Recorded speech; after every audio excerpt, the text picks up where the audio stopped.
Cek cek 1 2 3, bisa dengar suara saya?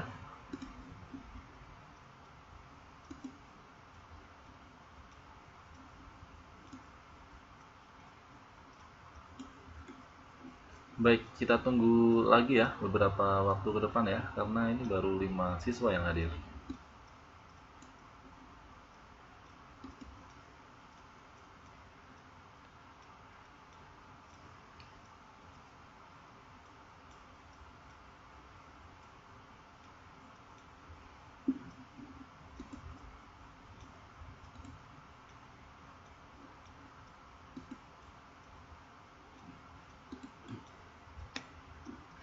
Halo, selamat malam Pak Yayan. Alhamdulillah kabar saya baik.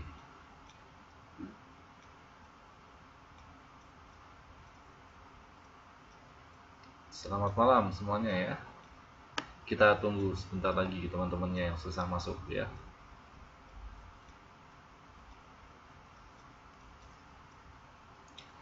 Sambil menunggu teman-teman yang lain, teman-teman sekalian bisa mempersiapkan peralatan yang dibutuhkan untuk belajar kita pada malam hari ini ya, baik buku ataupun bisa ballpoint, kemudian modulnya yang kemarin dibagikan oleh pihak akademik ya, biar nanti kalau sudah start pelajaran bisa langsung mulai saja.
Baik teman-teman sekalian, kita akan mulai dalam 3 menit ke depan ya.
Oke, kita mulai.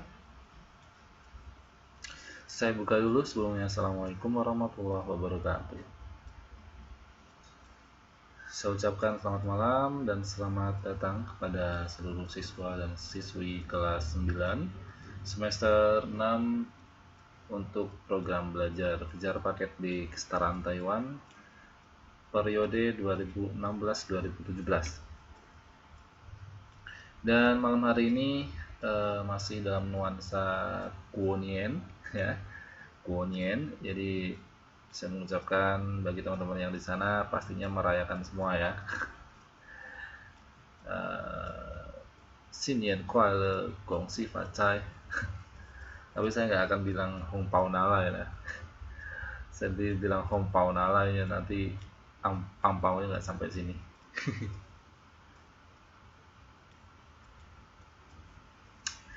Iya, selama kurang lebih 1 minggu kalian sudah libur dan akhirnya malam hari ini kita mengawali lagi pertemuan kita untuk kelas setelah liburan Imlek ya 2017.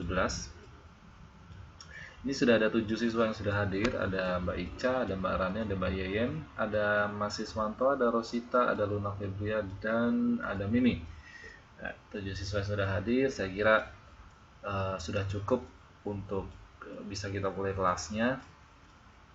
Dan teman-teman sekalian, sebelum kita mulai kelas pada malam hari ini, marilah kita buka pertemuan belajar kita pada malam hari ini dengan berdoa menurut keyakinan dan agamanya masing-masing.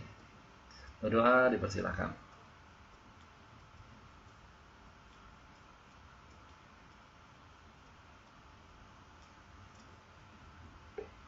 Berdoa selesai. Sebelumnya saya juga minta maaf teman-teman sekalian karena minggu kemarin saya tidak bisa masuk karena di rumah saya lagi ada ini berduka. Kakek saya meninggal pada tanggal 21 Januari tahun 2017 kemarin, sehingga pada waktu malam Selasa, hari Senin malam kemarin masih dalam proses tahlilan ya, dalam proses pengajian. Jadi di rumah ada pengajian, ada acara pengajian 3 harian itu. Jadi ya nggak enak kalau misalnya saya ngajar ya, karena waktunya pas sekali jam 8 malam yasinannya mulai, dan itu waktu buat ngajar juga. Jadi terima kasih buat teman-teman sekalian, mohon doanya supaya almarhum dapat tenang di alam sana ya. Saya minta doanya bagi teman-teman. Baik, malam hari ini teman-teman sekalian, seperti biasa Silahkan teman-teman sekalian bisa buka buku modul kalian di bab pertama, yaitu tentang bentuk dan pola permukaan bumi, atau dari materi yang sudah saya berikan kemarin di grup ya, dibuka file pertama yang bab pertama. Nah, malam hari ini rencana saya akan menghabiskan atau menyelesaikan materi bab 1 ini yang belum selesai hingga pertemuan ketiga malam hari ini. Dan teman-teman sekalian, kemarin kita sudah belajar tentang bentuk dan pola permukaan bumi. Review sebentar saja atau mengingatkan kalian akan hal-hal yang sudah kita pelajari di pertemuan sebelumnya. Kita sudah belajar tentang bagaimana bentuk wajah bumi ya. Jadi ada yang menonjol, ada yang ke bawah ya. Ada yang menonjol ke atas, ada yang menonjol ke bawah gitu ya, ada yang datar gitu ya, bentuknya 3D dan sebagainya. Bentuknya gunung, bentuknya lembah, bentuknya pantai, dan ada daratan rendah juga. Nah, ini kita kemarin sudah pelajari. Malam hari ini fokus kita adalah tentang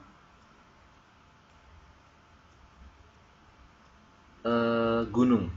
Kita akan belajar, kemarin kita sudah belajar dataran tinggi ya. Jadi bentuk muka bumi dataran tinggi ya,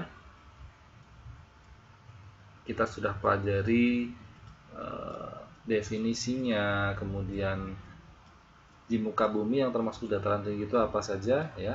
Salah satunya adalah adanya gunung. Nah, gunung itu ada macam-macam bentuknya.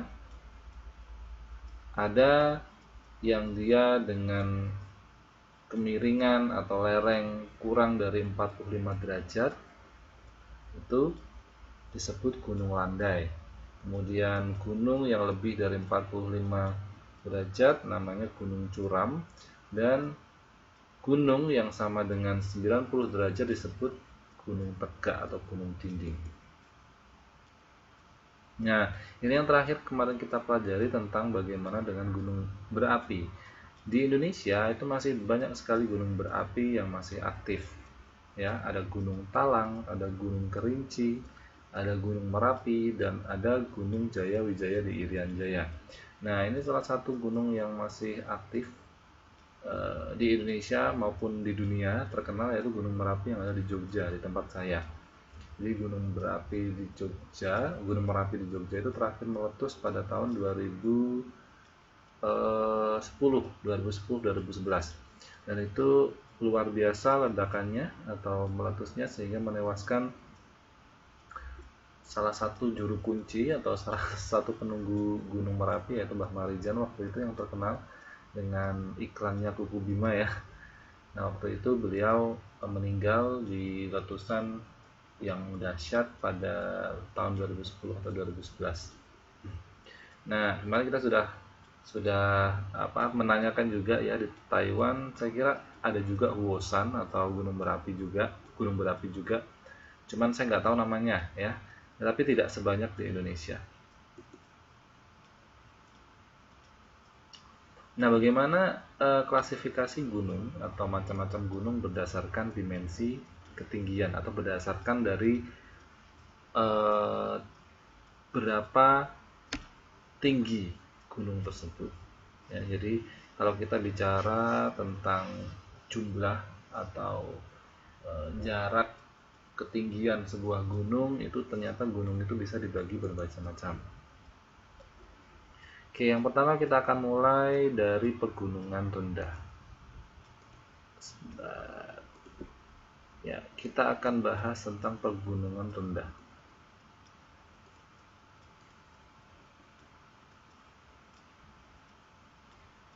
Ini slide saya bisa kelihatan semua ya. Ada yang tidak bisa lihat papan tulis? Bisa ya.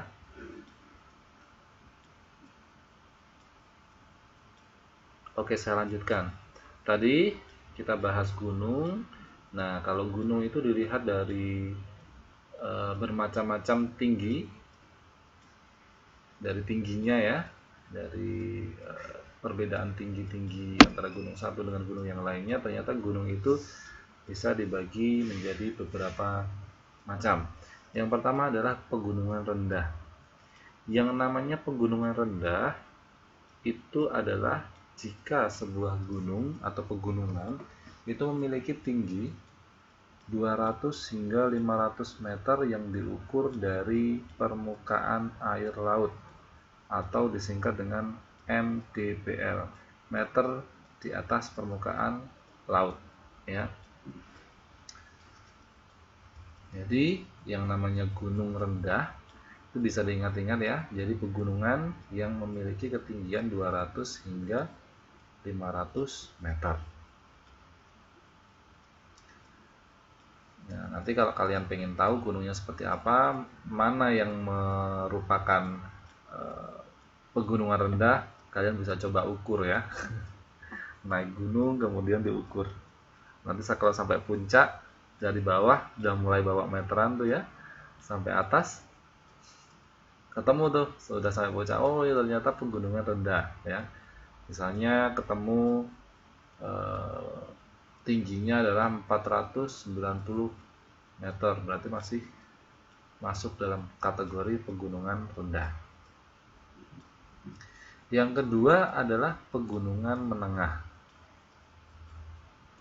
Yang namanya pegunungan menengah itu adalah pegunungan ya, gunung yang memiliki ketinggian 500 hingga 1500 meter di atas permukaan air laut.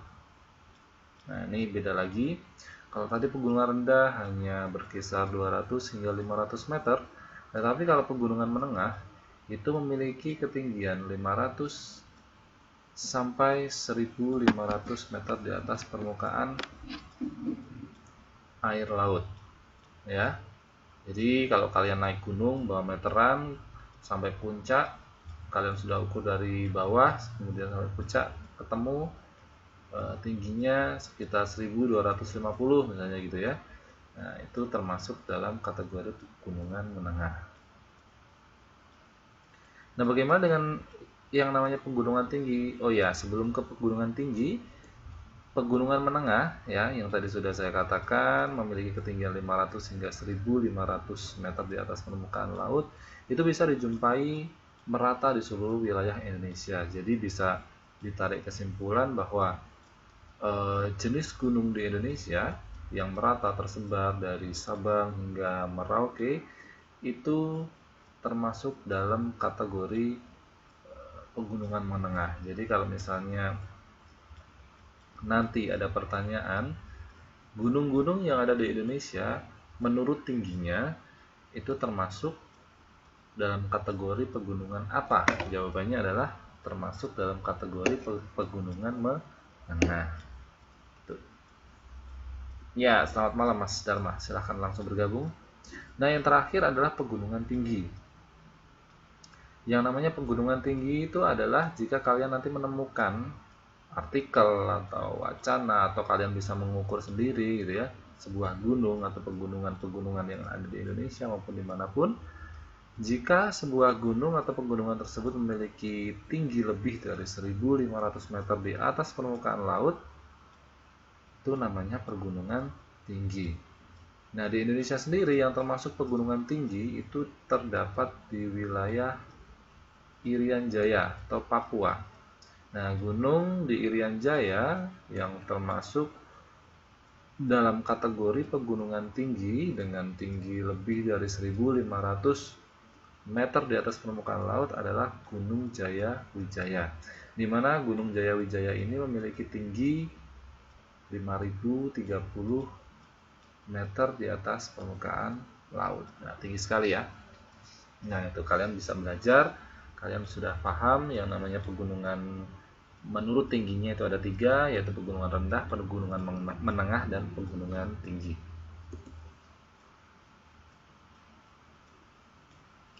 Nah, kalau tadi berdasarkan tingginya, sekarang kita lihat bagaimana pembentukan gunung itu berdasarkan waktu. Jadi walaupun manusia sekarang yang pelajari gunung itu tidak hidup beribu-ribu tahun yang lalu, tetapi dari bahan atau keadaan sebuah gunung ya, penampakan dari luar, penampakan fisiknya atau keadaan tanah, keadaan batuannya, itu para ahli itu bisa menentukan bahwa gunung itu bisa terbentuk dari tahun berapa, atau sebuah pegunungan yang berdiri gitu ya, yang sekarang ada misalnya gitu, dipelajari itu kira-kira awal bentuknya itu dari tahun berapa. Itu bisa dilihat dari kontur atau dari bentuk, dari tampilan gunung tersebut bisa dilihat. Nah, gunung berdasarkan waktu pembentukannya ini dibagi menjadi bermacam-macam. Yang pertama adalah pegunungan muda. Pegunungan muda ini merupakan pegunungan yang terbentuk kurang lebih 60 juta tahun yang lalu. Ya. Kalau di Indonesia termasuk dalam kategori pegunungan muda ya, ini ada di Sirkum Pasifik dan Sirkum Mediterania, karena di Indonesia itu masih dalam wilayah Sirkum Pasifik. Nah, saya ulangi lagi ya, bahwa pegunungan muda ini merupakan pegunungan yang terbentuk kurang lebih 60 juta tahun yang lalu, yang kalau dilihat dari zaman batunya itu berada pada zaman tersier atau zaman Neozoikum, lebih muda ya zamannya ya, jadi agak lebih ke modern sudah hidupnya, jadi 60 juta tahun yang lalu. Pegunungan muda ini memiliki puncak yang runcing dan lereng yang sedikit curam. Contohnya pegunungan di Sirkum Mediterania dan Sirkum Pasifik. Nah, ini yang berada di Indonesia itu jenis-jenis gunungnya merupakan pegunungan muda ya, yang terbentuk kurang lebih 60 juta tahun yang lalu. Kemudian pegunungan tua, namanya pegunungan tua itu merupakan pegunungan yang terbentuk 1340 juta tahun yang lalu atau pada zaman primer. Zaman primer itu bisa disebut dengan zaman Paleozoikum. Nah, di mana pegunungan-pegunungan yang tergolong dalam pegunungan tua ini adalah pegunungan-pegunungan yang ada di Skandinavia dan pegunungan di Australia Timur. Di pegunungan-pegunungan Australia ya. Nah, ini ada bentuk bumi, muka bumi yang lainnya selain pegunungan. Kita tadi sudah membahas gunung. Ini ada beberapa macam jenis bentuk muka bumi, yaitu lembah. Kalian bisa lihat di sini lembah. Beda dengan gunung, lembah ini adalah daerah rendah yang panjang dan sempit, serta dialiri oleh sebuah sungai. Jadi yang namanya lembah seperti gambar di bawah ini yang saya selipkan di slide, kalian bisa lihat. Yang namanya lembah itu adalah daerah rendah yang panjang dan sempit, serta dialiri oleh sebuah sungai. Ini lembah ya, ini ada sungainya yang mengalir sempit ini. Nah, ini lembah ini. Jadi ini ada pegunungan, sorry nggak kelihatan ya, ini ada pegunungan atau daerah tinggi. Nah, ini di sini. Nah, yang namanya lembah tuh ini lembah nih, ini lembah nih, ini lembah ya. Jadi yang namanya lembah adalah daerah rendah panjang, kalau diturut ya, ini panjang ke sana panjang, dengan kemiringan lahan atau kelerengan yang memiliki sungai. Biasanya lembah ini berada di searah dengan kemiringan lahan atau kelerengan yang merupakan hasil kikisan air sungai. Lembah di daerah lipatan disebut dengan sinklin, sedangkan lembah di daerah patahan itu namanya graben. Nah, kalian bisa ingat-ingat, lembah di daerah lipatan disebut dengan siklin, sedangkan lembah di daerah patahan disebut graben. Jadi bentuk muka bumi itu kan dibentuk oleh daerah patahan dan daerah lipatan. Nah, di daerah lipatan dan di daerah patahan itu semuanya terdapat lembah. Nah, lembah di daerah lipatan namanya sinkline, kemudian lembah di daerah lipatan namanya sinkline, sedangkan lembah di daerah patahan disebut graben. Ya. Bagi yang tidak bisa lihat, nggak apa-apa, nyimak aja ya, nanti bisa diputar lagi videonya, karena soal-soalnya akan saya keluarkan dari slide ini atau dari buku materi, sehingga teman-teman sekalian nanti tidak perlu bingung ya, semuanya ada di sini kalau soal-soal UTS ya.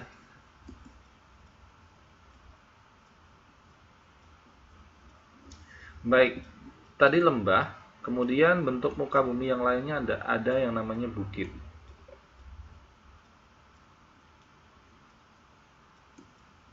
Oke, bukit.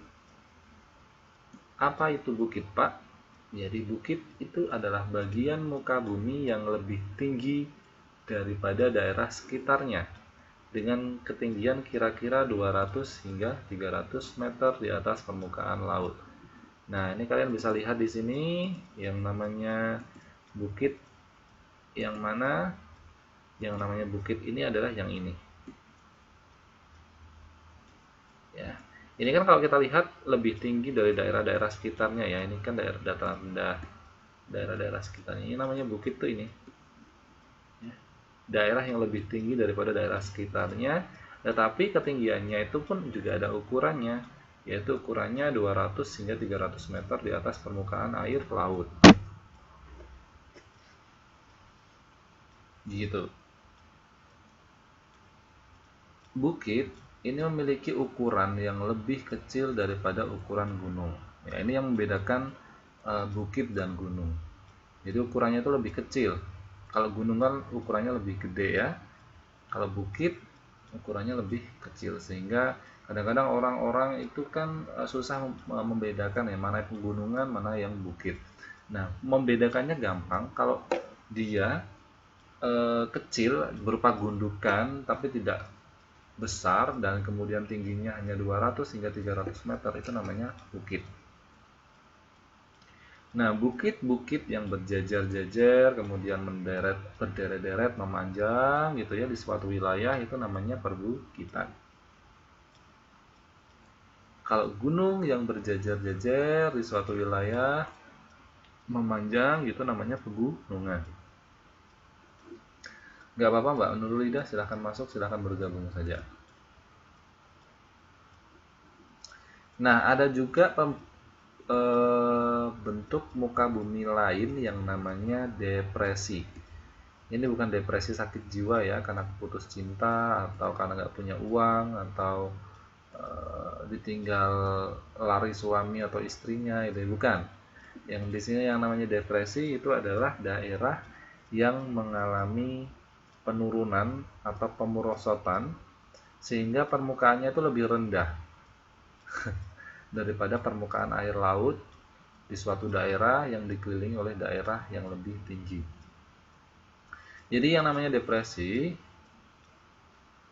itu adalah tadinya berupa dataran atau bisa perbukitan gitu ya, lama-lama dia mengalami penurunan atau pemerosotan sehingga jika dibandingkan daerah tersebut dengan permukaan air laut itu bisa lebih rendah daripada air laut tersebut ya, permukaan air laut. Nah, itu namanya depresi. Dan biasanya depresi ini dikelilingi oleh dataran-dataran yang lebih tinggi. Nah, ini yang kalau dari gambar ini yang namanya depresi itu ini daerah-daerah yang mengalami depresi. Karena air lautnya di sini, jadi dia mengalami pemerosotan, penurunan, entah itu karena dalamnya ada rongga atau lipatan-lipatan yang dia bergeser akibat pergerakan lempeng bumi, kemudian dia bergerak ke turun, itu bisa jadi mengakibatkan depresi tersebut.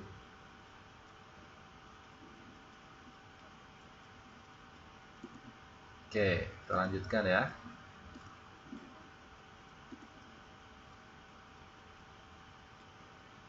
Iya, tanahnya bisa kering dan bisa lembab. Kemudian yang selanjutnya bentuk muka bumi yang lainnya itu ada yang namanya rawa.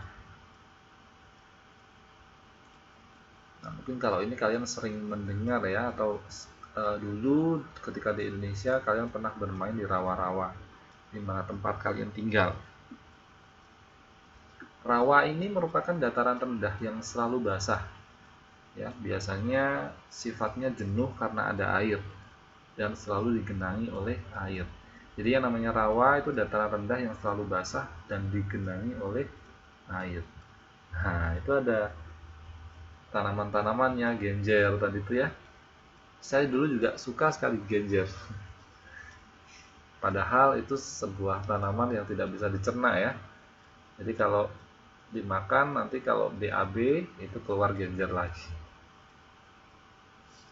Tapi rasanya enak loh. Oke, saya teruskan. Rawa ini selalu digenangi air karena terletak di daerah rendah dan tanahnya itu bersifat kedap atau tidak tembus air. Sehingga airnya itu selalu tergenang.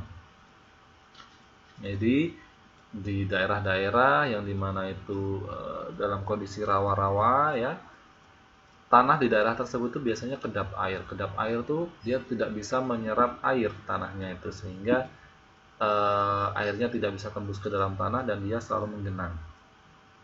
Nah, terdapat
Cek cek.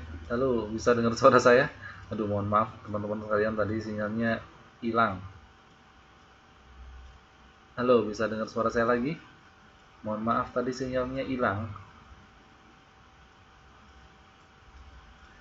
Cek cek 1 2 3, teman-teman bisa dengar suara saya?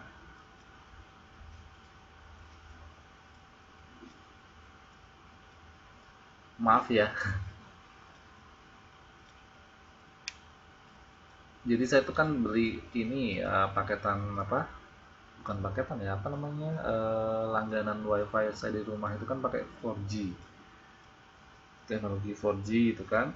Jadi kalau misalnya hujan-hujan begini kadang-kadang suka hilang 4G-nya, jadi berubah jadi 3G. Padahal paketan yang saya beli itu kan khusus sinyal 4G. Jadi kalau misalnya sinyal 4G-nya hilang berubah jadi 3G, dia otomatis sinyalnya langsung hilang begitu. Jadi harus di restart lagi sistemnya. Tadi saya butuh waktu 3 menit untuk merestart kembali sehingga saya dapat sinyal 4G-nya lagi.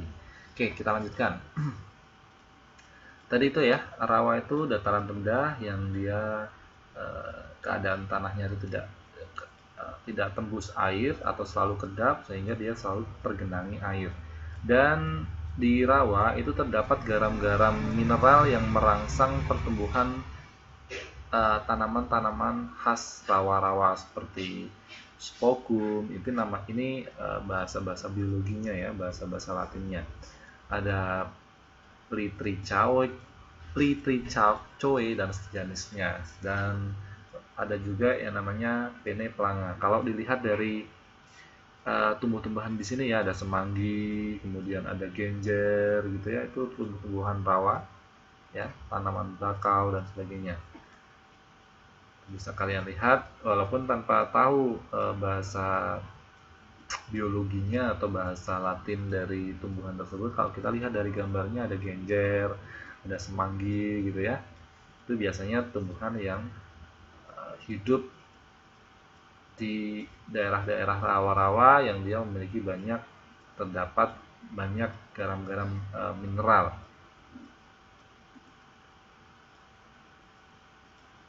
Nah, kita kembali lagi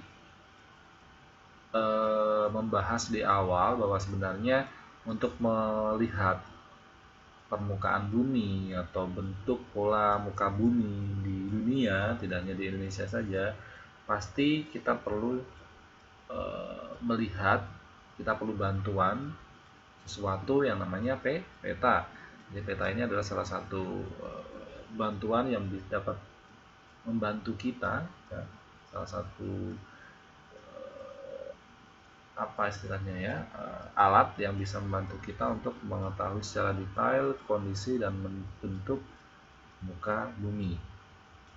Nah, peta yang baik dalam menggambarkan muka bumi itu haruslah memiliki simbol yang lengkap. Jadi kalau misalnya peta itu telanjang ya, atau cuman gambar kotak atau bulat-bulat aja, atau tidak terbentuk gitu ya, tanpa adanya simbol-simbol atau tanda-tanda secara lengkap, otomatis kita tidak paham. Nah, ini yang gunung yang mana, kemudian yang daratan tinggi yang mana, kemudian yang namanya lautan yang mana. Kalau tidak ada simbol, itu berarti bukan peta yang baik. Kemudian peta yang baik dalam menggambarkan bumi itu mempelajari kondisi muka bumi secara ilmiah dengan menggunakan legenda. Ya, masih ingat legenda apa? Jadi legenda itu adalah penjelasan dari simbol-simbol tadi ya.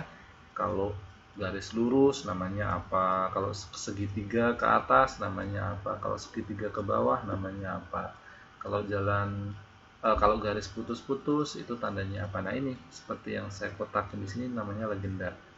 Jadi kita bicara simbol, lebih tepatnya kalau di bahasa peta itu namanya legenda.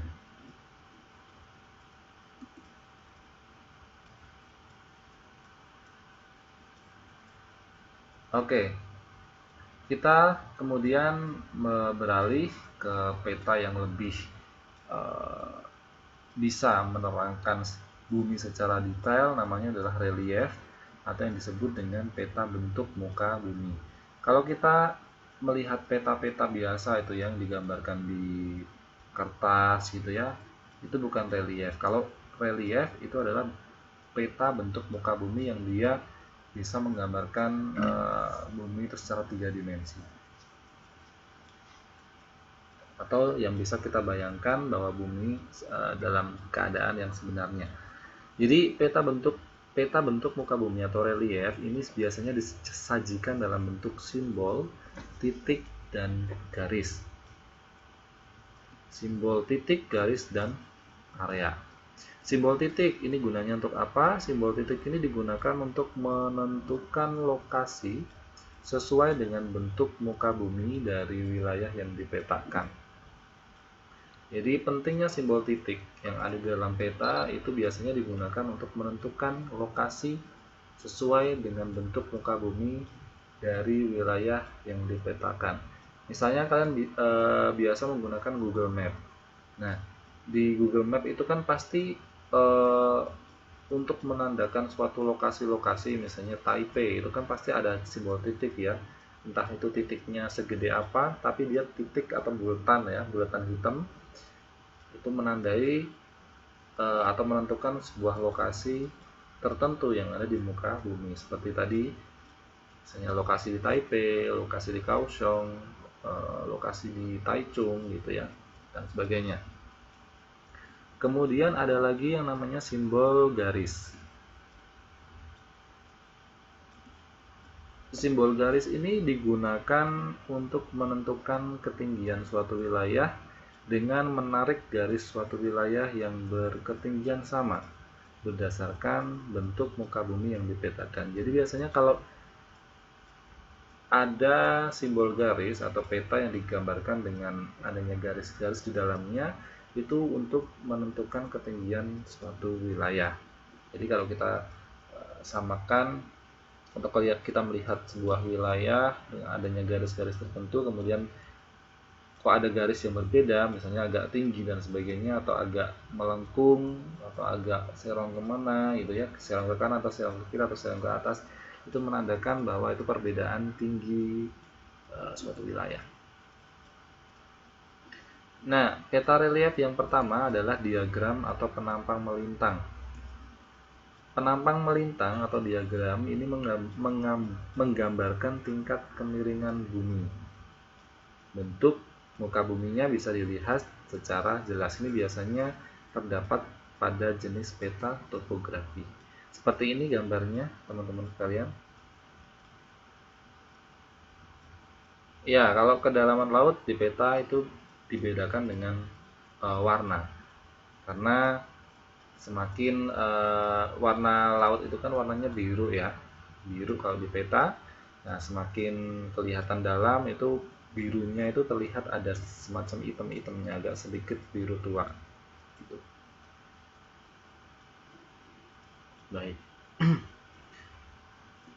Saya lanjutkan tadi diagram atau penampang melintang ya. Seperti ini gambarnya, contoh peta diagram atau penampang melintang, sehingga lebih menggambarkan tingkat kemiringan muka bumi. Jadi kita kalau lihat peta seperti ini kan kita lihat ya, di mana kemiringannya ya, dataran tinggi, dataran rendah, kemudian bentuk kemiringan suatu daerah itu lebih jelas. Kemudian puncak atau lembah. Puncak atau lembah di peta itu digambarkan dengan jenis peta tertentu yang namanya peta kontur atau peta topografi. Jadi kalau kita ingin melihat suatu wilayah atau suatu negara atau suatu daerah, lebih khusus melihat puncak atau lembah, kita bisa melihat peta kontur atau peta topografi. Penampang melintang yang tampak untuk menggambarkan puncak atau lembah itu biasanya digunakan huruf V atau U untuk lembah, kemudian V atau U kebalik untuk puncak atau gunung ya. Jadi bisa dipahami ya. Jadi untuk menggambarkan puncak atau lembah di dalam peta itu biasanya bisa menggunakan gambaran yang mirip dengan huruf V atau U untuk lembah, atau V atau U terbalik untuk menggambarkan gunung, seperti gambar tersebut di sini ya. Ini kan kayak huruf ini ya, V kebalik ya. Nah, ini huruf V, ini untuk lembah dan ini untuk bukit.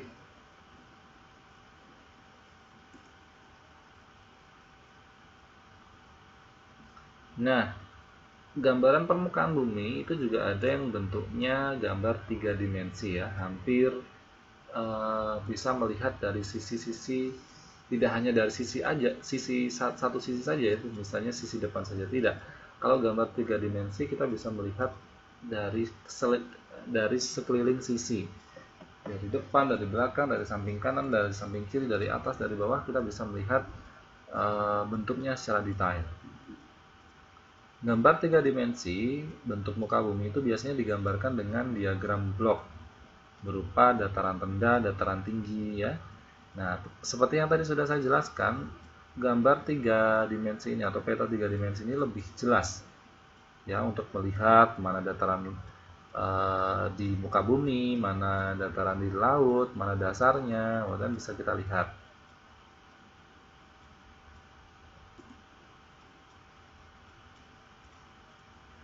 Oke,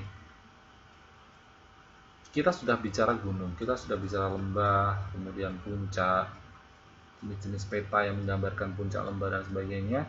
Nah, membicarakan tentang permukaan bumi, itu ada yang namanya ruang dan wilayah. Apa bedanya ruang dan wilayah? Ruang atau yang disingkat dengan space dalam bahasa Inggris merupakan seluruh permukaan bumi dan peristiwa lapisan biosfer, tempat hidup manusia, hewan, dan tumbuh-tumbuhan. Jadi yang namanya ruang itu semua permukaan bumi ya, yang dimana di permukaan itu ada yang namanya peristiwa lapisan biosfer, jadi gerakan tanah, kemudian pelapukan batuan, pergerakan bumi, pergerakan lempeng-lempengan bumi, itu namanya semua peristiwa lapisan biosfer ya. Tempat hidup manusia, tempat kita tinggal ya, yang kita injek-injek ini, tempat hewan tinggal, tumbuh, kemudian tumbuh-tumbuhan hidup. Nah, itu namanya space atau ruang. Oke, sampai di sini paham ya. Kemudian apa bedanya dengan wilayah? Wilayah atau yang disebut dengan region itu merupakan kesatuan yang serba sama atau homogen yang memiliki ciri khas atau karakteristik khusus tertentu sehingga dapat dibedakan dari wilayah lain. Misalnya wilayah pegunungan. Kalau kita lihat wilayah pegunungan pasti datarannya tinggi semua ya, dataran tinggi semua, ada beberapa jenis tumbuhan yang sama yang hidup di daerah pegunungan, misalnya hutan cemara dan sebagainya ya, tumbuh-tumbuhan yang bisa hidup di dataran gunung. Kemudian manusianya pun juga memiliki ciri khas yang sama manusia gunung gitu ya. Nah, itu yang namanya wilayah. Jadi wilayah itu dipersempit. Kalau ruang itu kan seluruh permukaan bumi beserta apapun yang terjadi di situ, manusia, hewan, atau tumbuh-tumbuhan hidup di situ. Tapi kalau wilayah itu dibagi-bagi sesuai dengan kesamaan suatu wilayah. Misalnya daerah pegunungan pasti datarannya tinggi semua, kemudian hewannya yang hidup pasti punya karakteristik yang sama, kemudian tumbuh-tumbuhan yang hidup tadi yang sudah saya katakan di awal, misalnya banyak tumbuh-tumbuhan yang tinggi seperti hutan cemara dan sebagainya. Nah, itu namanya homogen, serba sama, itu namanya wilayah. Nah, bagaimana pola iklim dan suhu serta tekanan udara di permukaan bumi? Tingkat suhu udara atau tekanan udara di suatu tempat itu dipengaruhi oleh bentuk muka bumi. Jelas ya, antara daratan tinggi kemudian dataran rendah itu pasti memiliki iklim atau suhu serta tekanan udara yang berbeda. Semakin tinggi tempat dari permukaan air laut atau semakin turun ke bawah permukaan air laut, suhu udara akan semakin turun atau semakin dingin. Semakin tinggi tempat ya, semakin menjauhi permukaan air laut, semakin tinggi dari permukaan air laut, itu suhu udara di daerah tersebut akan semakin turun dan semakin dingin. Seperti di pegunungan ya, karena daerah tinggi jauh dari permukaan laut ya, semakin tinggi dari permukaan laut berarti tekanan udara, kemudian suhu udara semakin turun dan semakin dingin. Untuk pola aliran sungai, pola dan nama aliran sungai itu juga disebabkan oleh pengaruh dari permukaan bumi. Jadi nama-nama sungai, kemudian pola aliran sungai yang sampai saat ini sudah ada namanya dan bisa kita pelajari, itu sebenarnya diambil sesuai atau berdasarkan dari permukaan bumi atau penampakan permukaan bumi di suatu wilayah.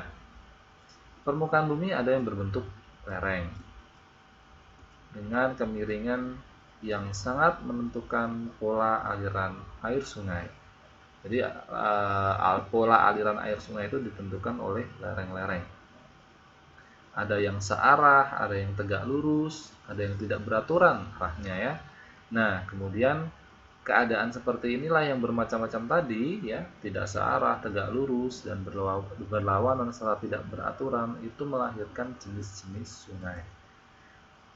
Yang pertama adalah sungai dendritik. Sungai dendritik ini adalah sungai yang memiliki pola tidak teratur ya, kemana-mana. Jadi tidak lurus, dia bisa bercabang kemana-mana. Ada induknya, kemudian ada percabangan yang lebih sedang, kemudian dia ada percabangan lagi yang lebih kecil. Biasanya sungai dendritik ini adalah sungai yang memiliki daerah yang curah hujannya tinggi. Ya, bentuk pola aliran sungainya memiliki kesamaan atau serupa dengan percabangan pohon-pohon. Jadi kalau kita bisa membayangkan sungai dendritik itu adalah kalau kita melihat sebuah pohon, ada rantingnya, ada akarnya, kemudian ada daun-daunnya, itu ya kayak otot-otot jantung gitu, kayak akar-akar. Nah, itu namanya sungai dendritik. Kita lihat cepat saja. Kemudian pola rektangular. Pola rektangular ini adalah pola aliran sungai yang ada di daerah patahan dan memiliki banyak retakan. Nah, pola aliran ini ditandai oleh pertemuan aliran sungai utama dan anak sungai yang membentuk pola tegak lurus. Seperti ini ya. Di kotak-kotak itu bentuknya. Kemudian ada yang namanya pola aliran sungai trellis. Pola aliran sungai ini seperti teralis ya, atau mirip seperti daun-daun. Ada induknya, kemudian ada cabangan yang lebih kecil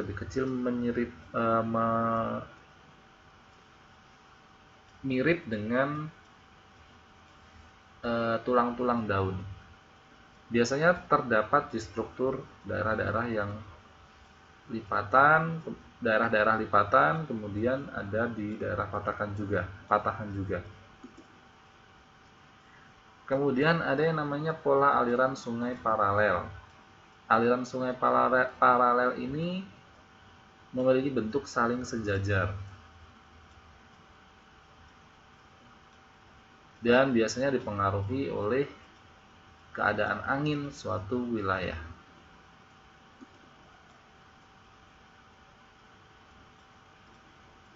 Sebentar, udah loading lagi nih. Ini hilang lagi sinyalnya.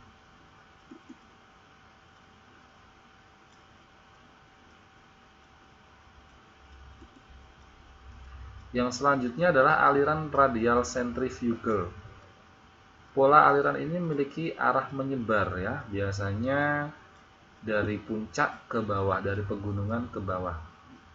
Itu aliran radial centrifugal. Dari gunung ke daerah dataran rendah. Kemudian ada sungai radial sentripetal, di mana pola aliran ini memiliki arah mengumpul, memusat ke suatu wilayah, di mana wilayah yang terkumpul itu otomatis wilayah dengan dataran rendah ya, yang lebih rendah daripada dataran yang lainnya.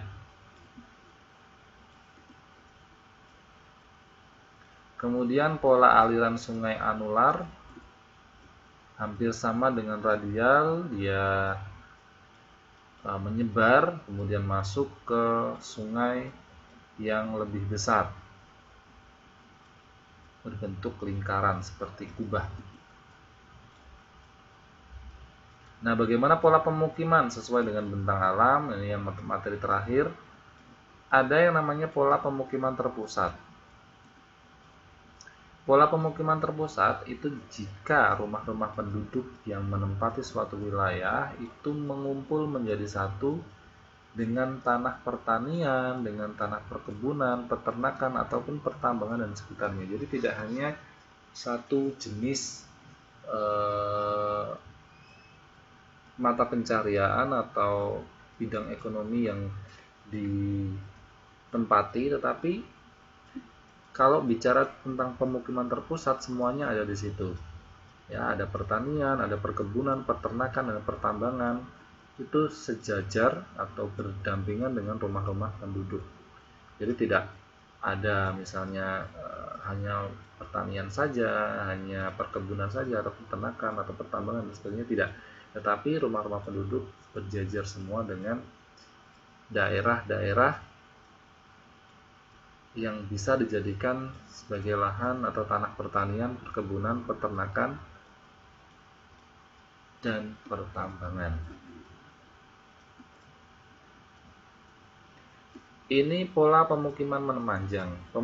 Pola pemukiman memanjang itu bisa dilihat jika rumah-rumah penduduk yang menempati suatu wilayah itu bentuknya memanjang atau mengikuti suatu bentangan,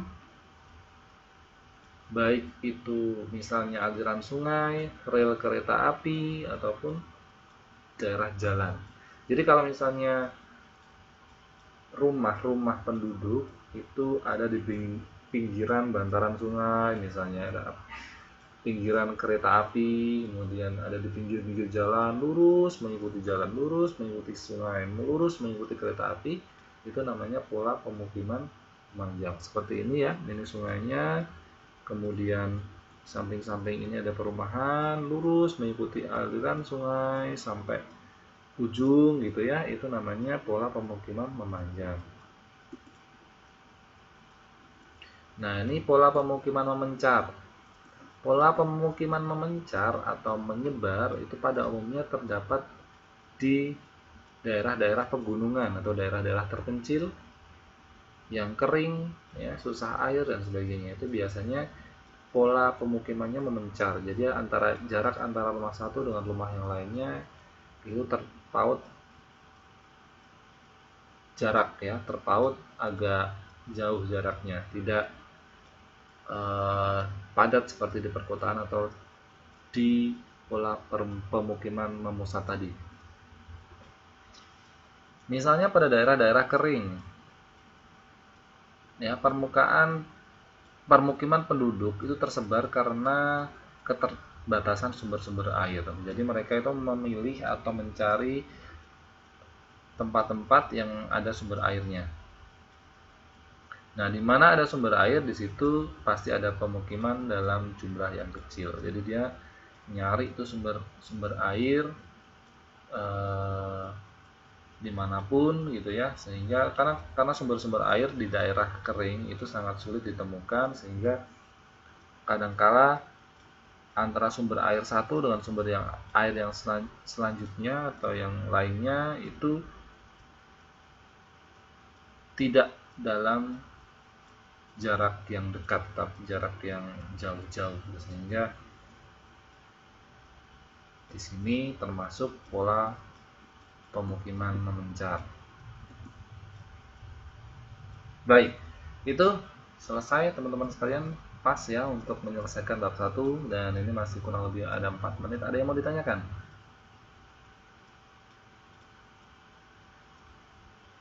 Kita sudah menyelesaikan bab 1 tentang pola dan bentuk permukaan bumi di Indonesia ya, khususnya.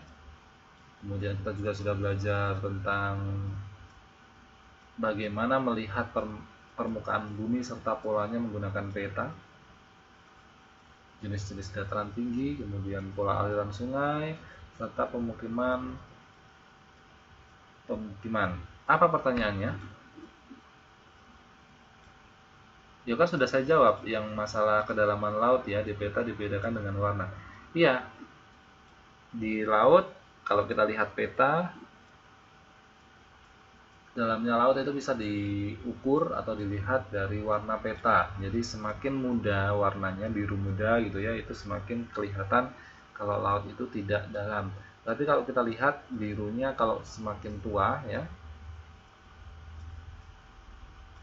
itu menandakan bahwa laut itu termasuk dalam kategori laut dalam gitu Mbak. Baik, mungkin itu yang bisa saya sampaikan teman-teman sekalian untuk mengawali kelas kita setelah liburan Imlek ya. Mudah-mudahan ada manfaatnya. Kita akhiri saja pertemuan pada malam hari ini dengan berdoa menurut keyakinan agama masing-masing. Berdoa dipersilakan.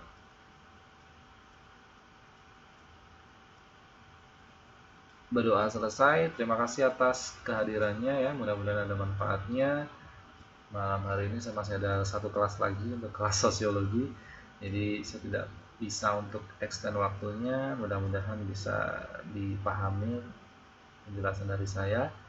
Kita ketemu lagi di pertemuan yang akan datang di hari Jumat dalam pelajaran nggak ada ya. Di pertemuan yang akan datang hari Senin di pelajaran IPS ya. Mudah-mudahan kita masih diberikan waktu. Dan teman-teman sekalian, terima kasih sekali lagi saya ucapkan. Selamat beristirahat. Mudah-mudahan selalu diberikan kemudahan dalam mengerjakan sesuatu ya, dalam bekerja. Ya, saya akhiri. Assalamualaikum warahmatullahi wabarakatuh. Selamat malam dan selamat beristirahat.